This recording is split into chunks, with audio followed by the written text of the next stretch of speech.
Cockroach जनता party के प्रदर्शन और अलग अलग राजनीतिक दलों के विरोध प्रदर्शनों को देखते हुए केंद्र सरकार ने दिल्ली की सुरक्षा और भी ज्यादा कड़ी करने का फैसला किया है। अधिकारियों के मुताबिक गृह मंत्रालय ने 20 अतिरिक्त सीआरपीएफ कंपनियों को तुरंत दिल्ली भेजने का आदेश दे दिया है। इन जवानों को पश्चिम बंगाल से हवाई रास्ते के जरिए दिल्ली लाया जा रहा है। सूत्रों के अनुसार संसद का मॉनसून सत्र चल रहा है, साथ ही सीजेपी और दूसरे राजनीतिक दलों के प्रदर्शन भी जारी हैं। हाल के दिनों में कई जगह प्रदर्शन के दौरान हिंसा और पुलिस से झड़प की घटनाएं हुई हैं। इसी वजह से सुरक्षा बढ़ाने का फैसला लिया गया है। बताया जा रहा है कि ये सीआरपीएफ कंपनियां कुछ महीने पहले पश्चिम बंगाल विधानसभा चुनाव के दौरान वहां तैनात की गई थी। चुनाव खत्म होने के बाद भी राज्य सरकार के अनुरोध पर उन्हें वहीं रखा गया था। अब उन्हें दिल्ली भेजा जा रहा है।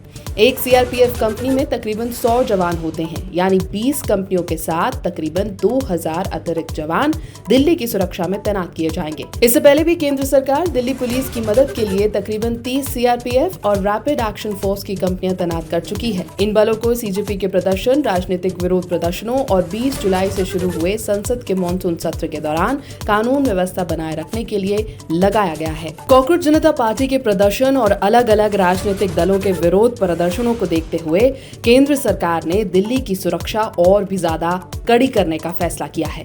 अधिकारियों के मुताबिक गृह मंत्रालय ने 20 अतिरिक्त सीआरपीएफ कंपनियों को तुरंत दिल्ली भेजने का आदेश दे दिया है।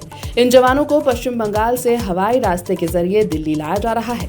सूत्रों के अनुसार संसद का मॉनसून सत्र चल रहा है, साथ ही सीजेपी और दूसरे राजनीतिक दलों के प्रदर्शन भी जारी हैं। हाल के दिनों में कई जगह प्रदर्शन के दौरान हिंसा और पुलिस से झड़प की घटनाएं हुई हैं। इसी वजह से सुरक्षा बढ़ाने का फैसला लिया गया है। बताया जा रहा है कि ये सीआरपीएफ कंपनियां कुछ महीने पहले पश्चिम बंगाल विधानसभा चुनाव के दौरान वहां तैनात की गई थी।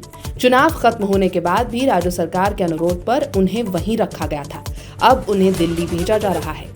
एक सीआरपीएफ कंपनी में तकरीबन 100 जवान होते हैं, यानी 20 कंपनियों के साथ तकरीबन 2000 अतिरिक्त जवान दिल्ली की सुरक्षा में तैनात किए जाएंगे। इससे पहले भी केंद्र सरकार दिल्ली पुलिस की मदद के लिए तकरीबन 30 सीआरपीएफ और रैपिड एक्शन फोर्स की कंपनियां तैनात कर चुकी है। इन बलों को सीजेपी के प्रदर्शन, राजनीतिक विरोध प्रदर्शनों और 20 जुलाई से शुरू हुए संसद के मॉनसून सत्र के दौरान कानून व्यवस्था बनाए रखने के लिए लगाया गया है।